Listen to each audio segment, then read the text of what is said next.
Get out, beggar. A bank manager said that to a black woman. You heard me. Out.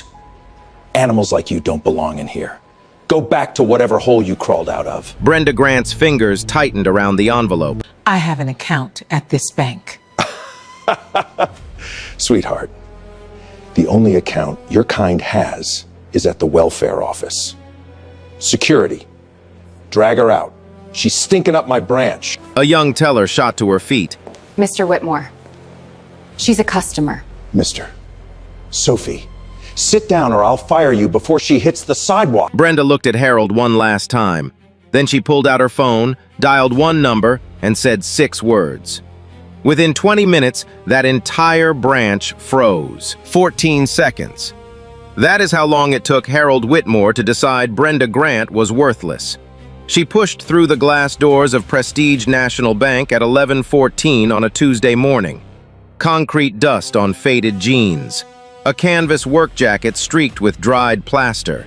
Steel-toed boots leaving faint gray prints on marble floors that cost more per square foot than most people's rent. She had come straight from the Habitat for Humanity build on Crescent Avenue, 4 blocks west. She had spent the morning hauling drywall with volunteers, and the $500,000 check tucked inside her manila envelope was a donation to finish the project.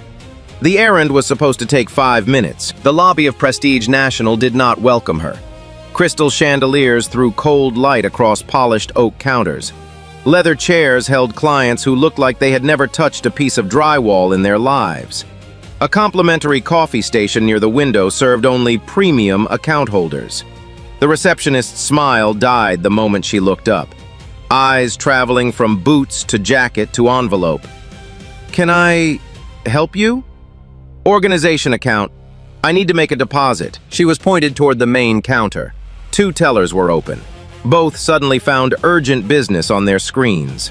A third, near the far end, waved Brenda forward. She never made it to the window. "Excuse me." Harold Whitmore stepped from behind a frosted glass partition. Branch manager, 9 years running. Charcoal 3-piece suit, silk burgundy tie. Salt and pepper hair slicked back like a Wall Street catalog model. His nameplate gleamed in gold. Everything about this man was assembled, not worn. He planted himself between Brenda and the counter. "We don't service walk-ins off the street." He did not look at her face. He looked at her boots. "Especially not ones who track mud through my lobby. I have an existing account. Crescent Community Housing. I just need to—" "You need to leave." Harold raised his voice one calculated notch, enough for the lobby to hear. "I already told you once. Don't make me say it in a way that embarrasses both of us." Brenda's jaw tightened. "I'd like to speak with another staff member." Harold smiled. The kind of smile that is not a smile at all. "There is no other staff member for you. There is no teller for you. There is no service in this building for someone who looks like they just crawled out of a construction ditch." He pointed one manicured finger toward the door. "Out!" A woman on the leather chairs shifted uncomfortably. A man in a gray suit glanced up from his phone, then glanced back down. The receptionist studied her keyboard like it contained the meaning of life. Nobody spoke. Nobody moved. The lobby held its breath the way crowds always do when someone with power decides to use it against someone without. Brenda stood still. Her fingers did not tremble around the envelope. Her breathing did not change. She looked at Harold Whitmore with an expression he could not read. Not anger, not humiliation, not defeat. Something else entirely. She looked at his nameplate, read every letter, then looked back at his eyes. And Harold, for the first time in 9 years behind that counter, felt something cold slide through his chest. Not guilt, not shame. Something closer to the feeling you get when you realize you have made a mistake, but you do not yet know how big. He shook it off. That was his second mistake. The first was opening his mouth. Harold snapped his fingers twice, sharp, like calling a dog. "Tony!" The security guard, 6'3", broad shoulders, a face that had seen enough confrontations to last a lifetime, stepped forward from his post near the entrance. He had been watching the whole exchange. His jaw was tight. "Escort her out," Harold said. And make sure she understands that if she comes back, we're calling the police. Trespassing, loitering, whatever sticks. Tony walked toward Brenda, slow, each step heavier than the last. When he reached her, he did not grab her arm.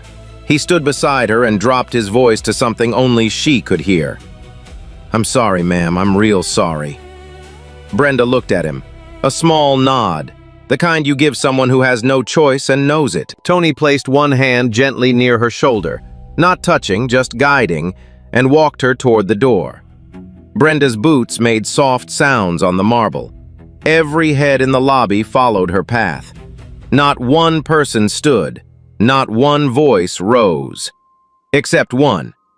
"Excuse me, this is outrageous." Mrs. Patterson, 72 years old, white hair pinned in a neat bun, pearl earrings. She had been banking at Prestige National since before Harold Whitmore knew what a checking account was. She stood from her leather chair with the kind of slow authority that comes from decades of not caring what anyone thinks. "That woman asked for service. She has every right to be here." Harold turned. His smile stayed fixed. "Mrs. Patterson, I appreciate your concern, but this is a security matter. Please sit down." "Security matter? She's holding an envelope, Harold, not a weapon." "Ma'am, sit down." The two words came out flat and cold. Mrs. Patterson's mouth opened, then closed. She sat, not because she agreed, but because she saw something in Harold's eyes that told her this was not a man interested in being corrected. Not today. Not by anyone. Near the back of the lobby, a young man in a blue hoodie, mid-20s, AirPods in one ear, had been watching everything. His phone was in his hand. It had been recording since the moment Harold said, "Walk-ins off the street." He did not lower it. He did not try to hide it. Harold noticed the phone. His eyes flicked to it, then away. A micro-calculation behind his pupils. Should he care? He decided he shouldn't. He was the branch manager. He was protecting his customers. He was doing his job. That is what he told himself. The camera kept rolling. Tony walked Brenda to the glass doors. He pushed one open and held it. The morning air hit her face, warm, carrying the faint smell of asphalt and food trucks from the street below. "You all right?" Tony asked quietly. Brenda stepped through the door. She stopped on the sidewalk, turned halfway back. "What's his full name?" Tony blinked. "Harold. Harold Whitmore." "How long has he been manager here?" 9 years, maybe 10. Brenda nodded slowly. She was not asking out of curiosity.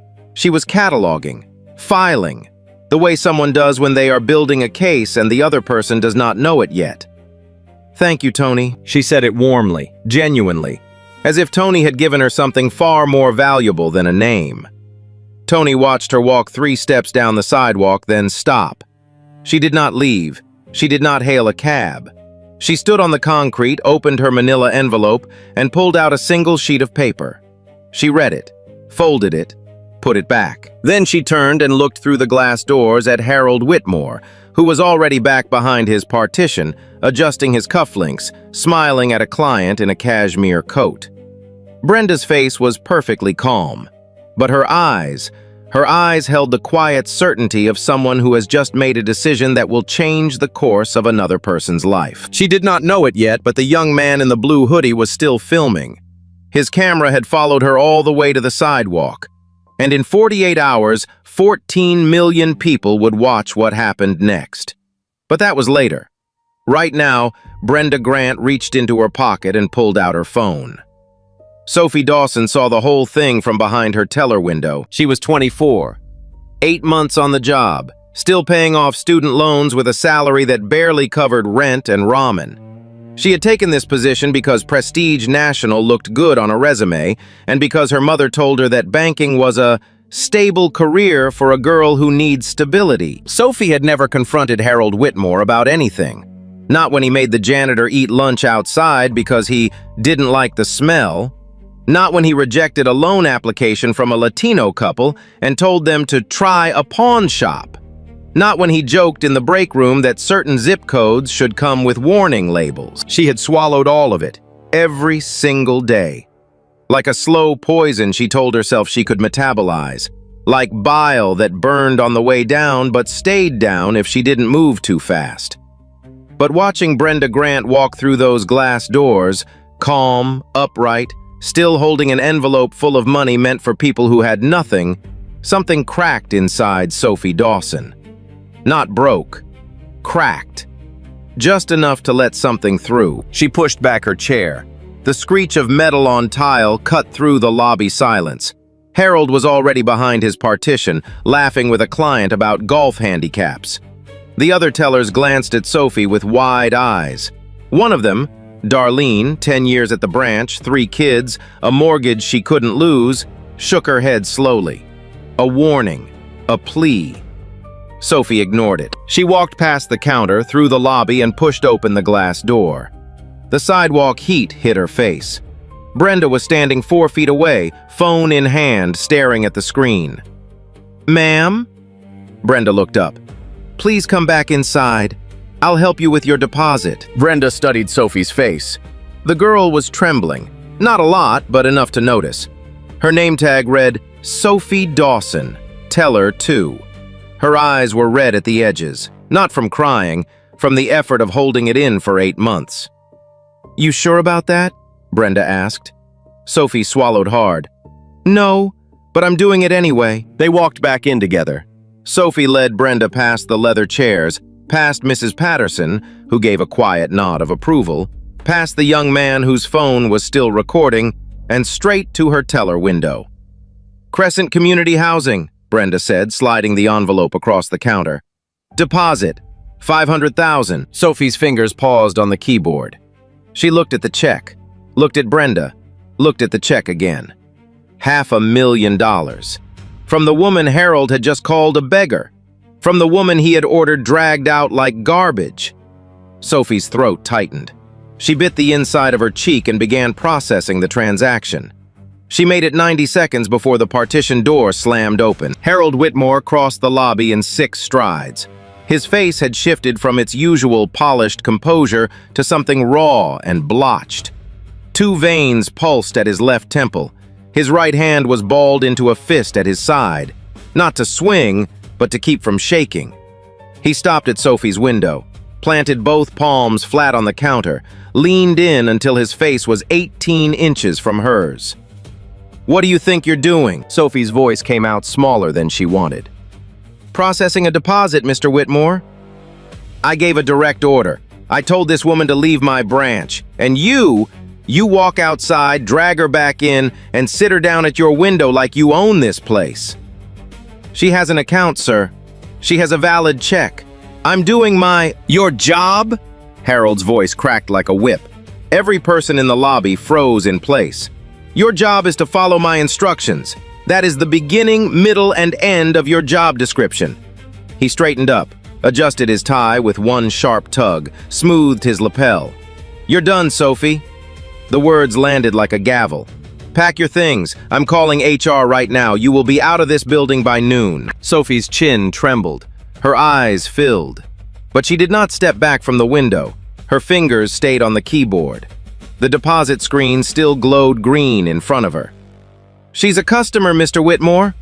Sophie's voice shook, but it held. Like a wire pulled to its limit but refusing to snap. "She walked in with a valid check and a valid account. That is what we are here for." Harold stared at her. The lobby was dead silent. The coffee machine hummed in the corner. Somewhere outside, a truck horn blared. Inside Prestige National Bank, nobody breathed. "You just threw away your career," Harold said softly, almost gently. "For that." He said the word "that" while looking directly at Brenda, not at a person, at a thing. At something beneath the category of person. Brenda watched the entire exchange without moving. Her hands were folded in her lap. Her face was unreadable, but her eyes tracked every single detail. Harold's pulsing veins, Sophie's trembling chin, the tellers staring at their screens like hostages, the customers studying their shoes as if the floor held answers. She watched a 24-year-old girl with 8 months on the job and a mountain of student debt risk everything she had for a stranger she had never met. And that was the moment Brenda Grant made her decision. Not out of anger, Not out of revenge, out of something much quieter and much more dangerous. Brenda stood up from the chair beside Sophie's window. She did not slam anything. She did not raise her voice. She picked up her envelope, tucked it under her arm, and walked toward the lobby doors with the kind of calm that made Harold Whitmore's assistant look up from her desk. Not the calm of someone defeated, the calm of someone who has finished collecting evidence. She pushed through the glass doors and stepped onto the sidewalk. The midday sun was high and sharp. Traffic hummed along 3rd Avenue. A food truck 2 doors down was selling falafel, and the smell of fried chickpeas drifted through the warm air. Brenda reached into the left pocket of her work jacket and pulled out a phone. Not the cracked screen burner Harold probably imagined someone like her would carry. An iPhone 15 Pro Max, titanium case, the latest model, the kind of phone that costs more than some of Harold's tellers made in a week. She scrolled through her contacts, stopped on one name, tapped it. It rang twice. "James, it's Brenda." On the other end of the line, James Thornton set down his coffee mug. He was sitting in the production office of WNTV, Channel 9's flagship studio, surrounded by 3 monitors, a wall of Post-it notes, and the organized chaos of a man who had been producing investigative television for 19 years. "Talk to me," James said. "Prestige National, downtown branch, corner of 3rd and Lexington." "The one with the complaints?" 43 complaints in 6 months, James. I just experienced number 44 firsthand." Brenda's voice was level, clinical. The voice she used on air when she was about to dismantle someone's career with documented facts. "Branch manager, Harold Whitmore, called me a beggar in front of 12 customers, ordered security to remove me, then fired a teller for trying to help me." James was already standing. "How bad?" "He called me an animal, James. Told me my kind doesn't belong. A 24-year-old girl stood up for me and he threatened to end her career on the spot." A pause. "I need the full crew. Cameras, sound, legal clearance. I want to be set up in that lobby within 30 minutes. You're going back in?" "I never really left." James grabbed his jacket from the back of his chair. He was already moving toward the hallway, phone pressed to his ear, free hand pulling keys from his pocket. "I'll have the van there in 20. Emily and Carter on cameras, Rick on sound. I'm calling legal right now." "One more thing," Brenda said. "There's a young man inside, blue hoodie. He's been recording the whole thing on his phone. When you get here, talk to him first. His footage is gold." "Got it." "And James?"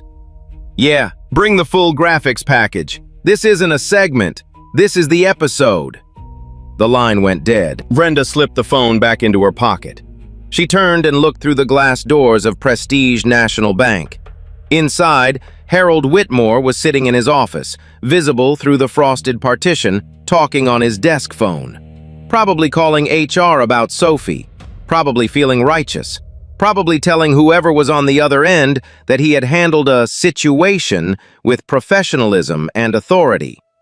He had no idea. Brenda Grant was not a beggar. She was not homeless. She was not a charity case. She was the creator, host, and executive producer of Behind the Counter, WNTV's highest-rated investigative series, now in its 5th season. The show had exposed fraud at a payday lending chain in Newark. It had shut down a predatory mortgage operation in Baltimore. It had triggered a federal audit of 3 credit unions in Georgia. It had won 2 regional Emmys and been shortlisted for a Peabody. And for the past 6 months, Brenda's inbox had been filling up with emails about one particular bank branch. The same address, the same complaints, the same name, Harold Whitmore. Customers turned away for how they looked. Accounts mysteriously flagged after in-person visits. Loan applications denied without explanation, then approved when a white colleague resubmitted the same paperwork. 43 complaints, 43 stories, all pointing at the same man behind the same frosted glass partition. Brenda had pitched the episode to James 3 weeks ago. The network approved it in one meeting. But Brenda did not want to walk in with cameras blazing. She wanted to see it herself, feel it herself, stand where those 43 people had stood and experience what they experienced. So she wore the work clothes, the dusty jacket, the steel-toed boots. She carried the real check, $500,000, a legitimate donation to Crescent Community Housing, because she needed the encounter to be authentic, not staged, not baited. A real customer, a real transaction, a real refusal. And Harold Whitmore had delivered beyond her worst expectations. Brenda leaned against the brick wall outside the bank. She folded her arms. She watched the traffic pass. And she waited. 22 minutes. That is how long it took for Harold Whitmore's world to start cracking at the edges. He did not know it yet. He was in his office, door half open, reviewing Sophie Dawson's personnel file on his monitor. He had already drafted the termination memo. Insubordination, failure to follow managerial directive, unprofessional conduct. The language was clean, corporate, bulletproof. He had done this before, 3 times in 9 years. Each one smooth, each one unchallenged. He reached for his coffee, took a sip, set it down, straightened the pen on his desk so it sat parallel to the edge of the keyboard. Harold Whitmore was a man who liked things in order. Outside, a white van turned the corner onto 3rd Avenue. No markings yet, just a clean panel van with tinted windows. It pulled into the loading zone directly in front of the bank's entrance. Behind it, a black sedan. Behind that, a second van, this one with a satellite dish folded flat on the roof. Brenda pushed off the brick wall. She uncrossed her arms, straightened her dusty jacket, and for the first time that morning, she smiled. James Thornton stepped out of the sedan before the engine finished ticking. He was 51, wiry, silver-framed glasses, the kind of man who moved like every second had a dollar value. He carried a leather folio in one hand and a wireless earpiece in the other. "Status?" he said, walking straight to Brenda. He fired the teller, or tried to. The girl's still inside. "The one who helped you?" "Sophie Dawson, 24, 8 months in." Brenda paused. "She didn't know who I was, James. She just did the right thing." James nodded once. He had been in investigative journalism long enough to know that the real stories were never about the villains. They were about the people who stood up when standing up cost something. The van doors opened. Emily Chen emerged first. Lead camera operator, compact build, ponytail, eyes that missed nothing. She pulled a broadcast-grade shoulder camera from the van's interior and had it powered up before her feet hit the sidewalk. Behind her, Carter Wells, second camera, tall, quiet, already adjusting his lens for interior fluorescent lighting. Rick Navarro, sound engineer, followed with a boom mic, a portable mixer, and a bag of wireless lavs. "We're going in as press," James told the crew. "Public access lobby. Legal confirmed. State law allows recording in any commercial space open to the public during business hours. We have documentation. Do not let anyone tell you otherwise." Emily nodded. Carter checked his white balance. Rick clipped a lav mic to Brenda's collar, threading the wire under her work jacket with practiced fingers. "Audio check," Rick said. "Testing. 1, 2, 3, Brenda said quietly. "Clean. You're hot." Brenda looked at James. "The kid with the phone, blue hoodie. He might still be inside." "I'll find him," James said. "Emily, you're on Brenda. Carter, wide shot of the lobby. Faces, reactions, everything. Rick, stay close. I want every word Harold says on tape." They moved toward the entrance. 4 professionals. No hesitation. No wasted motion. The kind of crew that had walked into hostile environments before and walked out with footage that changed laws. Inside the bank, the first person to notice was the receptionist. She looked up from her desk and saw a woman with a shoulder-mounted camera pushing through the glass doors. Her mouth opened. No sound came out. Then Tony saw them. He was back at his post near the entrance.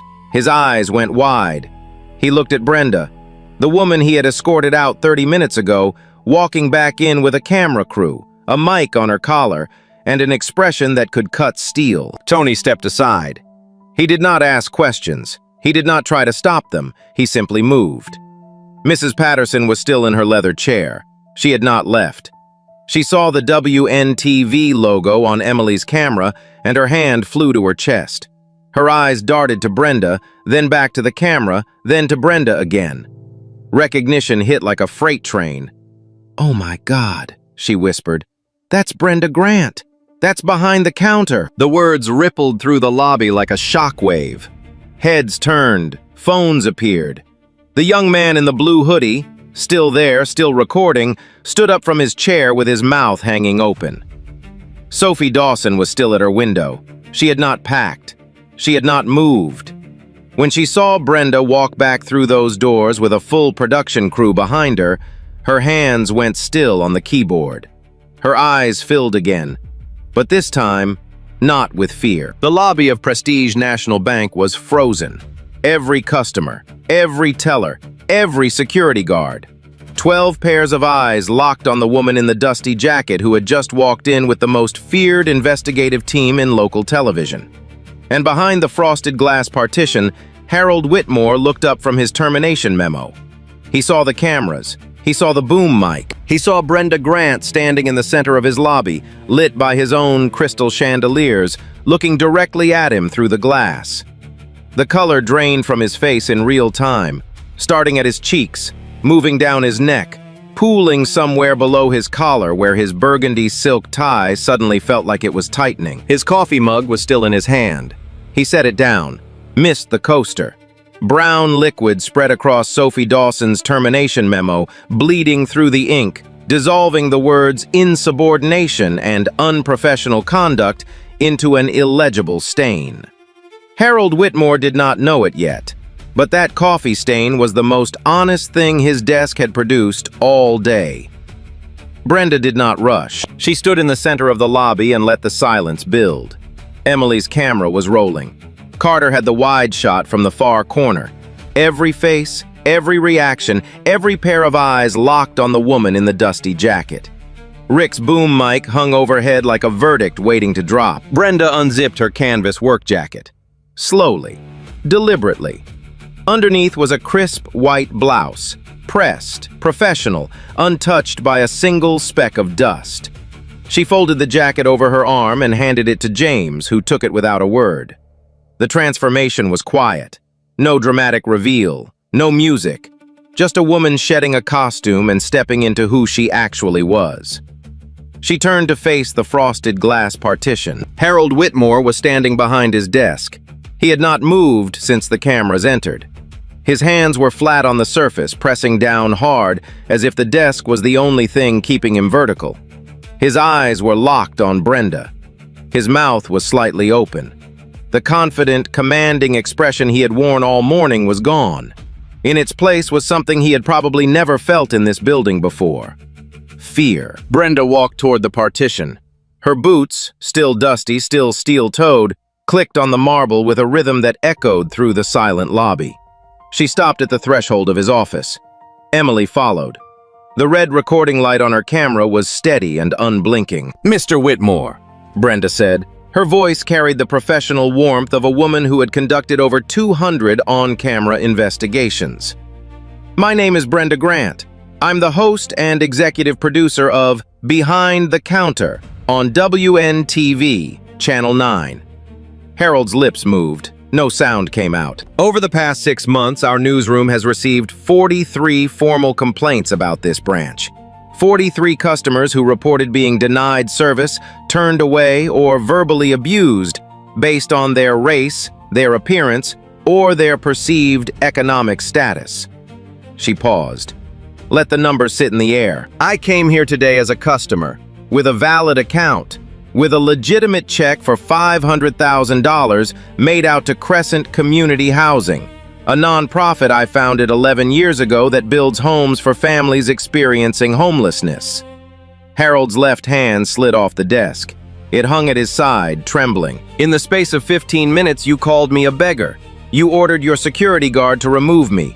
You told me, in front of 12 witnesses, that animals like me don't belong in your bank. And when a 24-year-old teller named Sophie Dawson tried to do her job and serve me, you threatened to fire her on the spot. Each sentence landed like a brick. Brenda did not raise her voice. She did not need to. The facts did the work. Every word you said to me was captured by at least 3 recording devices. Your own security camera. She pointed to the ceiling-mounted unit above the teller windows. A customer's cell phone. She gestured toward the young man in the blue hoodie who held up his phone with a shaking hand. And now, our broadcast cameras. Harold found his voice. It came out cracked and dry like paper tearing. This is private property. You can't just... You have no right to... James Thornton stepped forward. He opened his leather folio and presented a single laminated document. Mr. Whitmore, under state banking law, a commercial bank lobby open to the public during posted business hours is classified as a public access space. Recording is permitted. We have legal clearance from WNTV's counsel, and we have documented the complaints filed with the Consumer Financial Protection Bureau. He closed the folio. You may, of course, contact your own legal team. Harold reached for his desk phone. His hand was shaking so badly he knocked the receiver off the cradle. It clattered against the desk. He picked it up, dialed, waited. Nobody answered. Lunch hour at regional headquarters. The 1 hour of the day when the chain of command went dark. He tried a second number, then a third. Each time, nothing. Voicemail, hold music, an automated message about business hours. Harold Whitmore was alone. Brenda watched him cycle through the numbers. She did not gloat. She did not smile. There was no satisfaction on her face, only the steady, measured focus of a journalist who had seen this exact moment play out in dozens of offices, in dozens of cities, with dozens of men who believed their power was permanent. Mr. Whitmore, she said quietly, you have the right to make a statement. You have the right to decline. Everything from this point forward is on record. Harold set the phone down. He looked at Brenda, then at Emily's camera, then at the lobby full of faces watching him through the glass. His mouth opened, closed, opened again.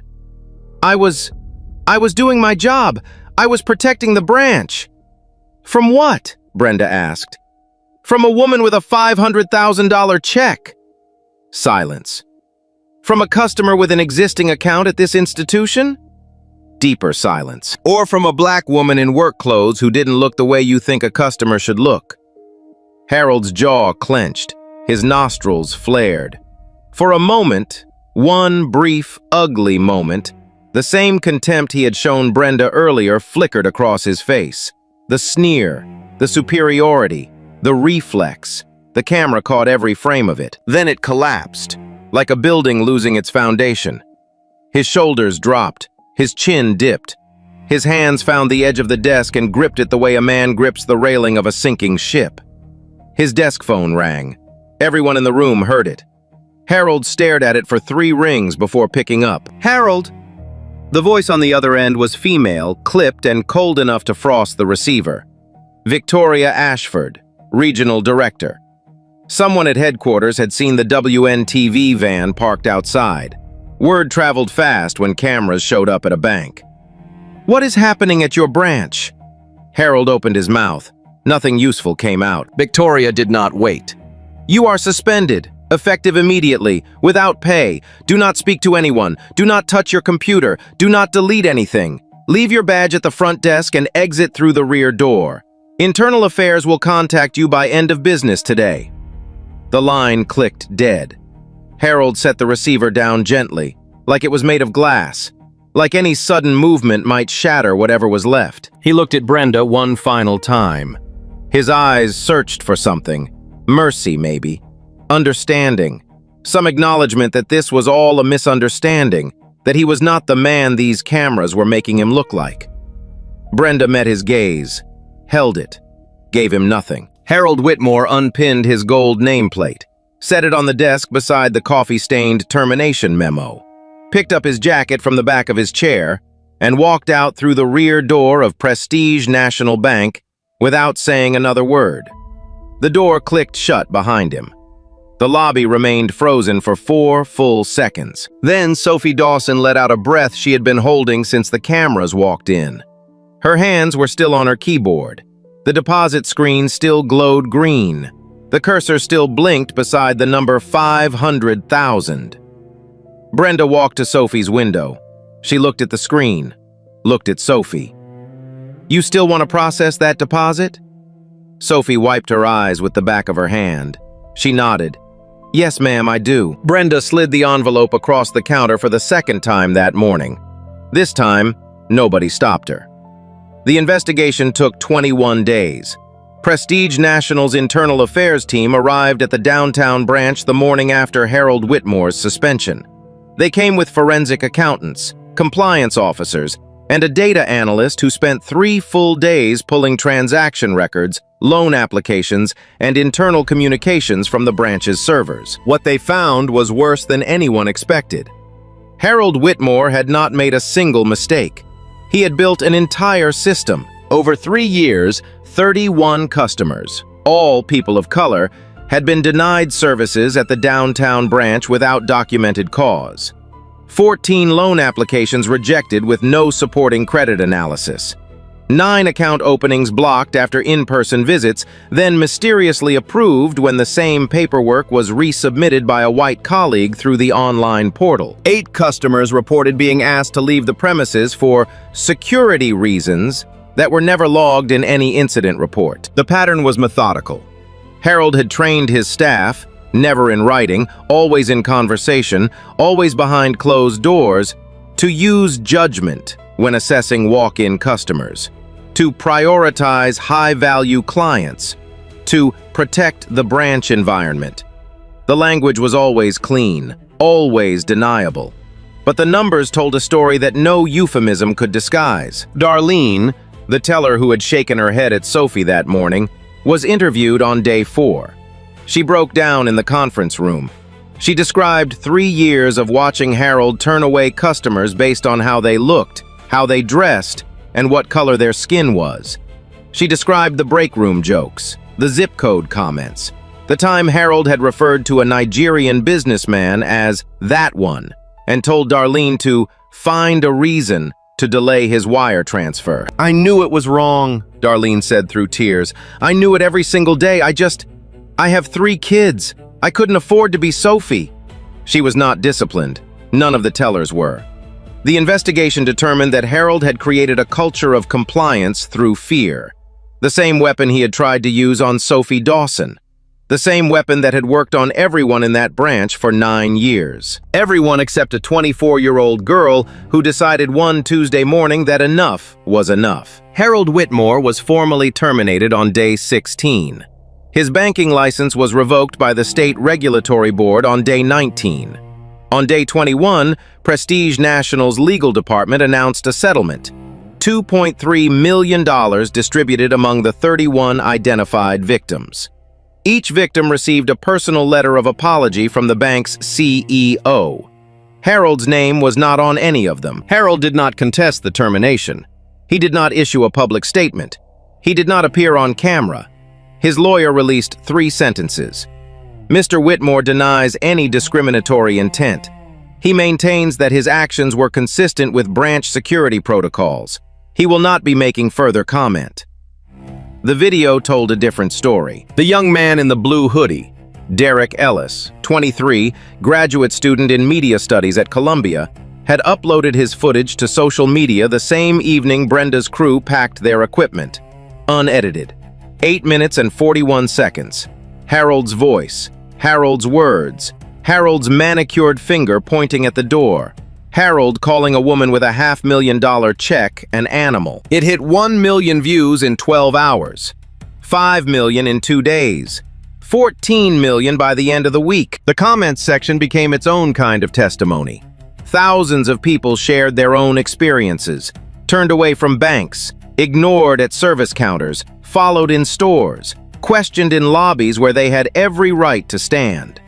The video became a mirror held up to an industry that had spent decades insisting it had moved past this.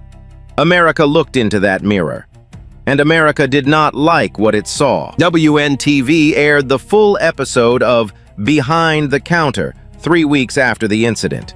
It was the highest-rated episode in the show's 5-season history.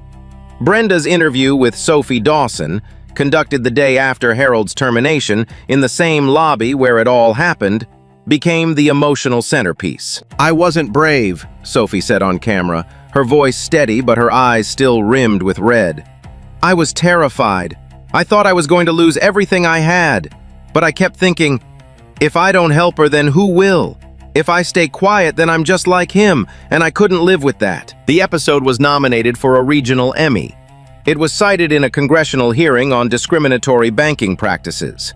The Consumer Financial Protection Bureau opened a formal review of Prestige National's operations across all 47 branches nationwide. And Sophie Dawson, the 24-year-old teller who had been 8 months into a job she took because her mother said banking was stable, was promoted to assistant branch manager of the downtown location. The youngest person to hold that title in the bank's 112-year history. When Brenda heard the news, she called Sophie personally. "You earned this," Brenda said, "not because of what happened that day, because of who you already were before the cameras ever showed up." Sophie was quiet for a long moment. Then she said something that Brenda would repeat in every single interview she gave about the episode for the rest of the year. "Ms. Grant, I didn't do anything special, I just didn't do nothing." 6 words. No grammar award, no polished soundbite.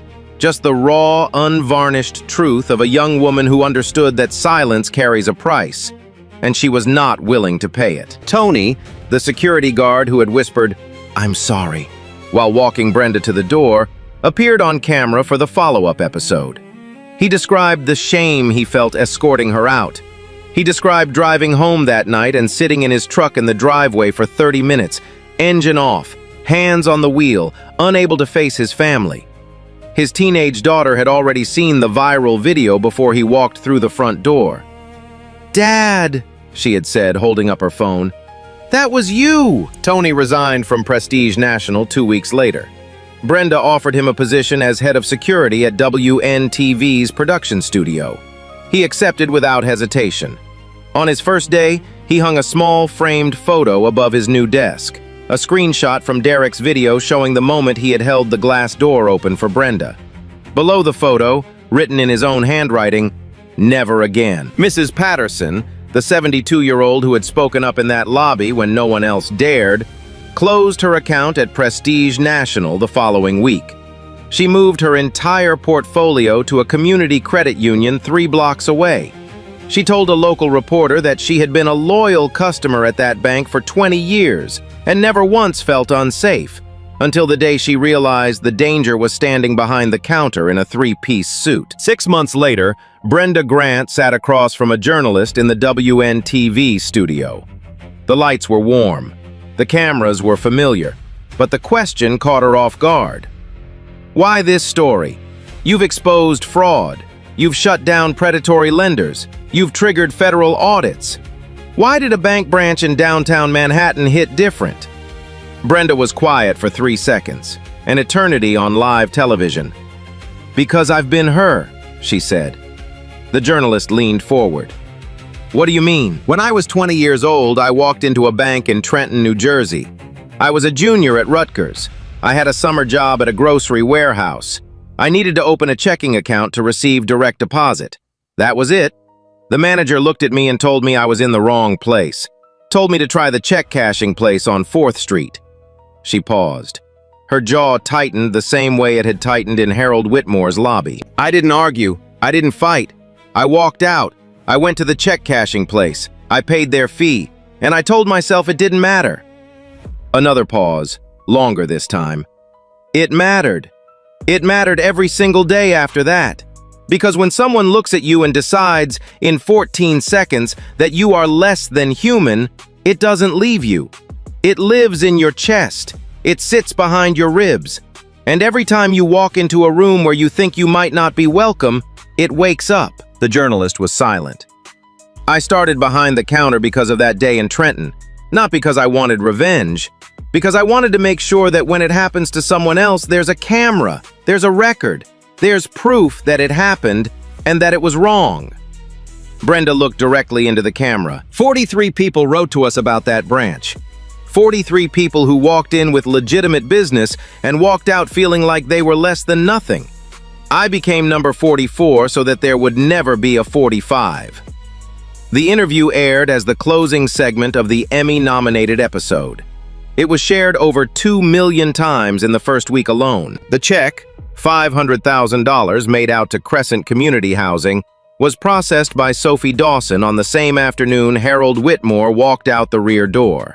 It funded the completion of 12 homes on Crescent Avenue. 41 people, including 14 children, moved into permanent housing before the end of that year. Sophie ran the deposit herself. She told Brenda later that her hands were still shaking when she hit confirm. Not from fear, from the weight of understanding what that money meant and what it had cost to get it through the door. 6 months into her role as assistant branch manager, Sophie implemented a new training program at Prestige National's downtown location. She called it Every Customer. The curriculum was simple.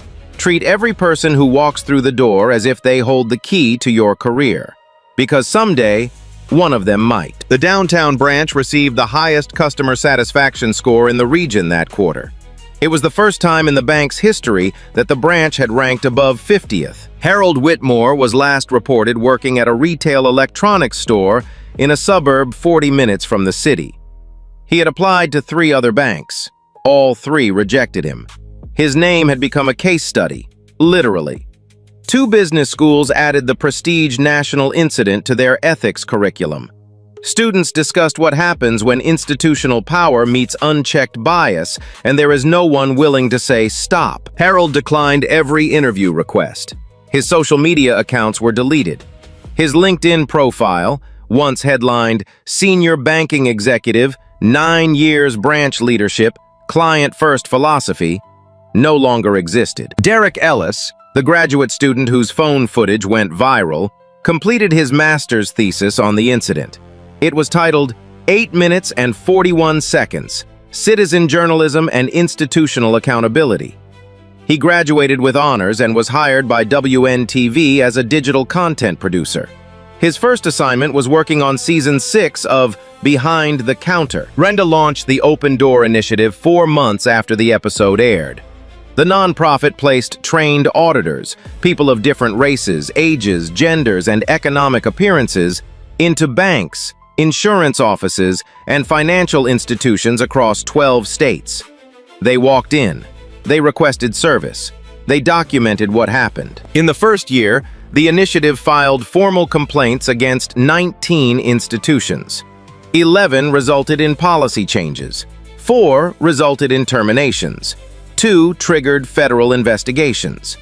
Brenda funded the entire first year with a single donation from her own account at a community credit union that Mrs. Patterson had recommended. The morning Sophie processed her first transaction as assistant branch manager, she found an envelope on her desk. No return address. Inside was a handwritten note on plain white paper. You stood up when no one else would. That matters more than any title. BG. Sophie framed it. It hung on the wall behind her desk, right next to her teller nameplate from the day everything changed. So here is my question for you. If you were in that lobby, watching a man with power tear apart a woman who did nothing wrong, would you have been a Sophie? Or would you have been one of the 12 who stayed silent? Drop your answer in the comments. Be honest. And if this story hit you somewhere real, share it with someone who needs to hear it today. Subscribe. Hit the bell, because the next story might be even wilder than this one.